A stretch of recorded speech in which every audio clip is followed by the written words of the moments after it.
Assalamualaikum warahmatullahi wabarakatuh. Hai semuanya. Perkenalkan, nama saya Dela Triyuliani, mahasiswa IAIN Curu, Program Studi Pendidikan Guru Madrasah Ibtidaiyah. Baiklah teman-teman, pada video kali ini kita akan berjalan-jalan menelusuri sebuah kisah yang besar, yaitu kisah sebuah peradaban di dunia. Salah satunya peradaban Islam. Bayangkan sejenak, pada abad ke-6 dan 7 Masehi, Jazirah Arab adalah wilayah yang tandus dan terbelakang.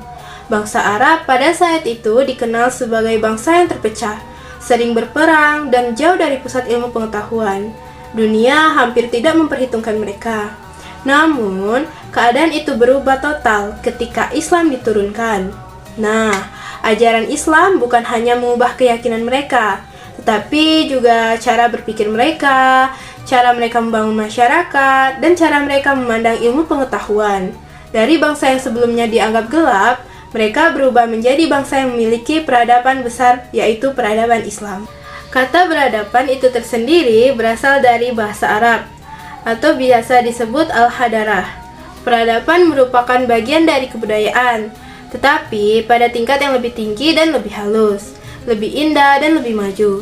Kebudayaan mencakup seluruh hasil cipta, rasa, dan karsa manusia.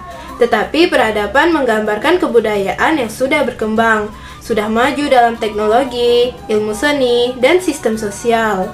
Islam, walaupun bukan kebudayaan, justru melahirkan kebudayaan yang besar, yang disebut dengan kebudayaan Islam. Oke teman-teman, selanjutnya kita akan membahas tentang perjalanan peradaban Islam. Para sejarawan membagi sejarah peradaban Islam menjadi 3 periode besar. Yang pertama yaitu periode klasik, terjadi sekitar 650 Masehi sampai 1250 Masehi.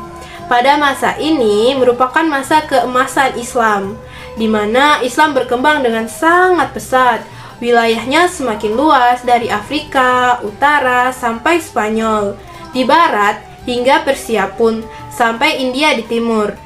Di masa inilah lahir para tokoh-tokoh besar, seperti diantaranya Imam Malik, Abu Hanifah, Syafi'i, dan Hambali dalam bidang fikih. Adapun dalam bidang teknologi yaitu As-Asy'ar dan Al-Mutaridi.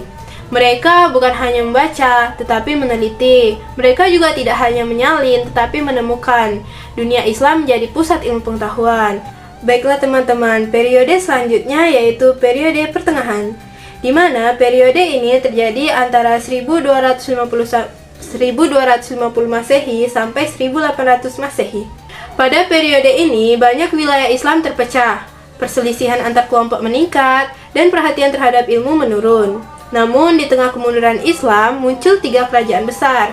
Yang pertama ada Turki Utsmani, lalu Safawi di Persia, dan Mughal di India. Arsitektur megah seperti masjid, istana, dan kota-kota indah dibangun pada masa ini, dan masih bisa kita lihat pada saat ini. Oke, selanjutnya kita masuk ke periode terakhir, yaitu periode modern, di mana terjadi pada tahun 1800 Masehi sampai dengan sekarang. Periode ini dimulai ketika Napoleon menduduki Mesir. Untuk pertama kalinya, umat Islam menyadari bahwa Barat telah melampaui mereka dalam teknologi dan ilmu pengetahuan. Kesadaran inilah yang membukakan gerakan pembaruan dan kebangkitan. Kontribusi Islam bagi dunia, peradaban Islam memberi pengaruh sangat besar, bahkan kepada Barat. Ketika Eropa melalui abad ke-8, dunia Islam mengalami masa keemasan. Melalui Andalusia atau Spanyol, ilmu pengetahuan Islam mengalir ke Eropa. Baiklah teman-teman, selanjutnya kita akan membahas tentang kontribusi Islam dalam perkembangan dunia Barat. Yang pertama ada di bidang ilmu pengetahuan dan matematika, di mana Al-Khawarizmi memperkenalkan aljabar, angka 0, dan sistem desimal yang menjadi dasar matematika modern. Lalu, di bidang kedua yaitu bidang kedokteran, di mana Ibnu Sina menulis Canon of Medicine yang dipakai di Universitas Eropa selama ratusan tahun. Rumah sakit, farmasi, hingga metode pembedahan berkembang pesat pada dunia Islam.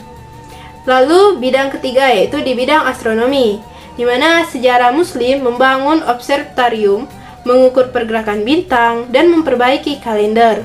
Lalu, bidang yang keempat yaitu bidang teknologi, di mana Al-Jazari menciptakan mesin otomatis pompa air hingga jam mekanik. Selanjutnya ada di bidang arsitektur dan seni, kaligrafi, dekorasi geometris, dan bangunan indah seperti Masjid Alhambra di Spanyol, Taj Mahal di India, dan Masjid Biru di Turki. Tentunya bangunan ini menjadi bukti keindahan seni Islam. Nah teman-teman, jadi kisah peradaban Islam bukan hanya sekedar cerita masa lalu. Itu adalah pengingat bahwa sebuah agama dapat mengubah peradaban, membangun masyarakat, dan menciptakan kemajuan yang melampaui zaman.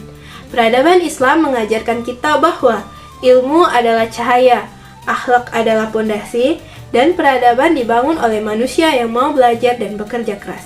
Semoga kita bisa menjadi bagian dari generasi yang melanjutkan perjalanan panjang peradaban Islam ini. Baik, mungkin hanya itu cerita yang dapat saya sampaikan. Lebih dan kurangnya saya mohon maaf. Saya akhiri. Wassalamualaikum warahmatullahi wabarakatuh.